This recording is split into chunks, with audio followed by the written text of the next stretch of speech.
New Hope. My name is Whitey Redfield. I got the nickname Whitey probably 60 years ago. This is my wife Sue, and I'm honored here to share my personal testimony, how Jesus has been a part of my life and how I found him many years ago. I think I was 15 years old. I grew up in a family with 6 brothers and 1 sister. I inherited ADHD, which is kind of a mixed blessing, but with ADHD, there was major learning disabilities. I slowly got involved with drugs and the marijuana scene. And just with that learning disability, school was a major challenge. Then I was about 18, and me and a buddy hitchhiked down to Daytona Beach, Florida.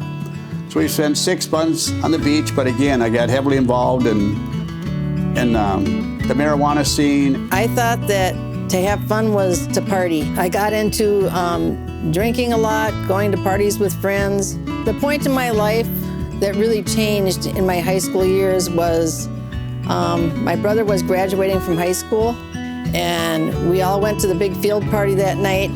That morning, actually, we were all leaving to go back to school, and we were gonna go pick up my friend Stephanie, and Ron was driving and rolled the car, and it was a bad roll.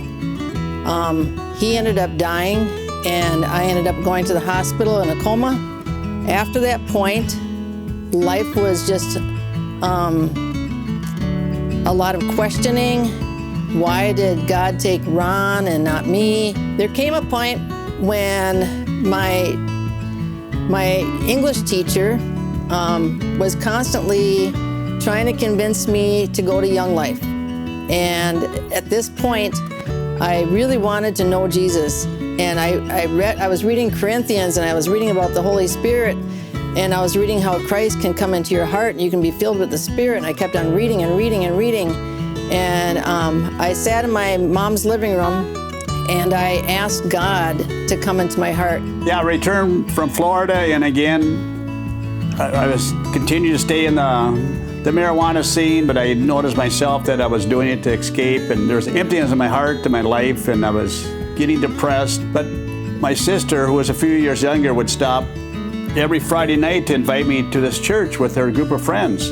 Me and my buddy decided to go, and then they had the altar call, and I had this pride. I still didn't want to go forward, but my buddy Dave says, we're going forward. So we went forward, accept Jesus into our life, and I felt the Holy Spirit come into me, and I made a commitment to follow Jesus. And I can remember the next day, him and I went down to Lake Nokomis. We threw our marijuana and pipes into the lake, and since then, Jesus has continued to bless me every day of my life. Ever since I had that experience, that spiritual experience with Christ and the Holy Spirit filling me, life has never been the same. I could never, ever, in my whole entire life, ever go back. We had a wedding verse that we vowed to say every day and to live by, and that is, "This is the day which the Lord hath made. Let us rejoice and be glad in it." And each day I try to live by that. And just like I tell my students at school, you can come to school with a bad attitude or a poor attitude. It's a choice. And it's a choice to be joyful or not be joyful. Life is short, and I choose joy in everything I do. I try to anyway. So after I threw my marijuana in the lake, and I was blessed when I was 15 to go to this YMCA camp. And this college recruiter came to recruit my younger brother. And I'm sitting at the table, and he says, "What about you? Would you like to go to college?" And I started laughing. I said, "I graduated from Anoka. I was the bottom of the class.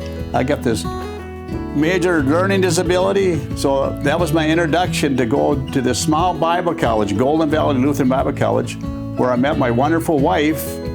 And God helped me get through 4 years of college. And through that experience, I got to work with kids my whole life. My first career was working with kids in treatment. To my last 15 years, my wife and I got to teach kids. Earlier I talked about these disabilities. Sometimes that was a curse, but in the end it was a blessing, because all these kids I worked with had disabilities, so I could empathize with them, I could understand them. I have so many more stories that I would love to share how Jesus has blessed our lives. So this is our Jesus story.